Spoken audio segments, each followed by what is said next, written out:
Pace bene, masih di mea culpa. Apakah ziarah itu sebenarnya? Yang bagi orang Kristen, ziarah ini mengunjungi situs-situs rohani maksudnya ya, bukan kunjungan ke makam keluarga kita. Sekalipun di kampung saya sekurang-kurangnya istilah ziarah dipakai untuk berkunjung ke makam keluarga leluhur. Nah, tapi yang saya mau bahas di sini adalah soal ziarah ke tempat-tempat rohani, ke situs-situs religius. Dan apakah itu ada hubungannya? Oke, bagi teman-teman muslim ada namanya naik haji. Apakah itu sama, selaras? Oke, saya pikir untuk bisa mengatakan apakah itu selaras atau tidak, pertama-tama kita harus mengerti dulu apa arti naik haji. Kan begitu ya. Tapi bagi kita, saya pikir lebih penting untuk mengerti apa itu sebenarnya ziarah, nilai apa yang kita mau kejar, cari kalau ada itu, dan seberapa wajib. Saya pikir bukan sebuah kewajiban yang menentukan kualitas religiusitas kita. Begitu ya. Lalu bagaimana orang yang tidak punya uang untuk bepergian ke sana kemari? Tidak cukup religiuskah dia? Satu bahan pemikiran. Baik, saya mengambil satu materi dari UCAD. Tapi sebelum ke sana saya mau menyapa para culprit dimanapun berada. Sehat-sehat dan bahagialah. Dan kalau harus mengalami rasa sakit dan lebih lama lagi menanggung sakit, tetaplah kuat dalam iman, tetap berpengharapan. Dan bagi orang-orang yang ada di tengah keluarga, selamat menikmati kebersamaan di tengah keluarga. Bagi orang-orang yang kesepian, jomblo, mencari pasangan, semoga lekas menemukan pasangan yang terbaik. Begitu saja. Dan salam rindu juga buat para culprit yang sudah seminggu kurang lebih tidak ada video. Oke, kita mau bicara sedikit soal what is the purpose of a pilgrimage? Apa tujuan dari peziarahan itu? Sekali lagi, berziarah di sini mengunjungi situs-situs rohani, misalnya ke Yerusalem, ke Roma, ke makamnya rasul-rasul, ke basilika-basilika, atau ada satu rute peziarahan yang sangat terkenal, Santiago de Compostela di Spanyol. Saya hanya pernah membaca, belum pernah ke sana. Oke, dikatakan di sini seseorang yang pergi berziarah berdoa dengan kakinya juga. Someone who goes on a pilgrimage prays with his feet. With his feet. Berdoa dengan kakinya, artinya dengan praktikum, ya. Bukan hanya secara lisan melulu, oral, tetapi juga dengan tindakan menapak tilas. Boleh jadi menapak tilas karya para rasul dulu, atau melihat dengan empirik, mengalami secara inderawi bagaimana para rasul itu pernah hidup dan di mana makamnya. Sekalipun ada banyak legenda yang historisitasnya, kebenarannya menurut sejarah pantas diragukan. Oke, kita pun tidak bisa dengan gampang menelan bulat-bulat. Oh, inilah pohon yang dulu di mana di bawahnya ada rasul yang bernaung.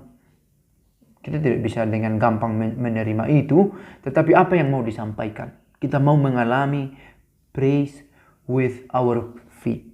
Berdoa dengan kaki kita. Melangkah langsung. Mengalami seperti yang para rasul alami. And experiences with all his senses. That his entire life is one long journey to God. Ini menarik. Berdoa dengan kaki dan mengalami dengan semua sensus, rasanya. Sensus. Indera yang kita miliki ini, dan menyadari bahwa seluruh hidup kita ada dalam kesatuan perjalanan yang satu dengan Allah sendiri. One long journey to God. Satu perjalanan panjang menuju Allah. Bersama Allah kita melakukan perjalanan ini untuk mengenal Dia. Saya pikir ini ide, dan ini juga ditulis tebal sebagai tujuan dari peziarahan. Tidak dikatakan mengikatnya dia, tetapi nilai yang ada di sana. Apa maksudnya mengikatnya dia? Wajib, atau kalau kita melakukannya peluang kita masuk surga lebih tinggi. Tidak saya temukan di tulisan ini.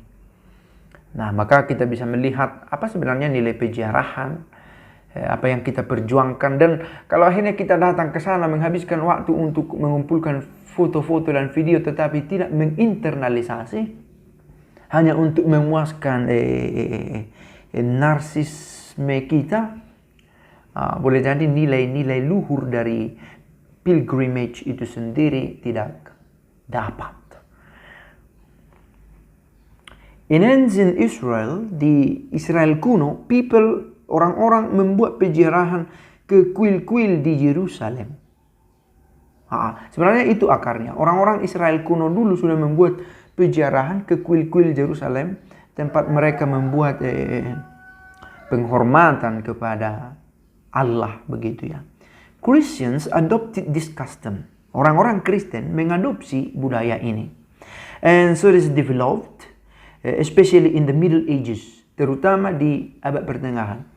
Dan sebenarnya pada masa ketika orang-orang Kristen mulai flourishing, mekar di Roma, dan mereka kesulitan sampai ke Middle East, Timur Tengah, untuk mengunjungi situs-situs kekristenan yang ada, mereka membuat, sudah ada kebiasaan berkunjung. Tetapi ketika tidak bisa berkunjung ke sana, muncullah tradisi membuat jalan salib juga untuk mengenal peristiwa pengalaman masa Kristus dulu, begitu. Sudah sangat jauh, sangat awal sekali dimiliki oleh orang Yunani Israel kuno, dan orang-orang Kristen awal juga sudah mulai melakukannya. Lalu kemudian menjadi regular pilgrimage movement to the holy places. Menjadi ada kunjungan-kunjungan ziarah yang sifatnya seperti resmi ke tempat-tempat kudus. Ke Yerusalem, ke makam-makam para apostol, para rasul di Roma. Dan ada juga itu ke rute peziarahan dari Santiago de Compostela, Santiago, San Diego, Santo Yakobus. Often people went on pilgrimage so as to do penance. Orang-orang melakukan peziarahan untuk menungkapkan ulah tobatnya. Sebagai tanda pertobatan. And sometimes their actions were affected by the false notion. Then one had to justify oneself before God by tormenting and punishing oneself. Ada juga sebenarnya pemahaman keliru bahwa kalau membuat pilgrimage itu harus dengan menyiksa diri, menghukum, melukai dirinya sendiri sebagai tanda tobat.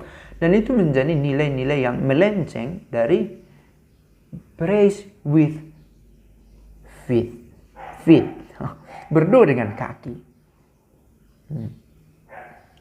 Berdoanya terutama, tetapi orang-orang yang berdoa ini bisa saja salah atau keliru memahami sampai punishing their own selves, menghukum dirinya sendiri, tormenting, menyiksa, menjadi keliru.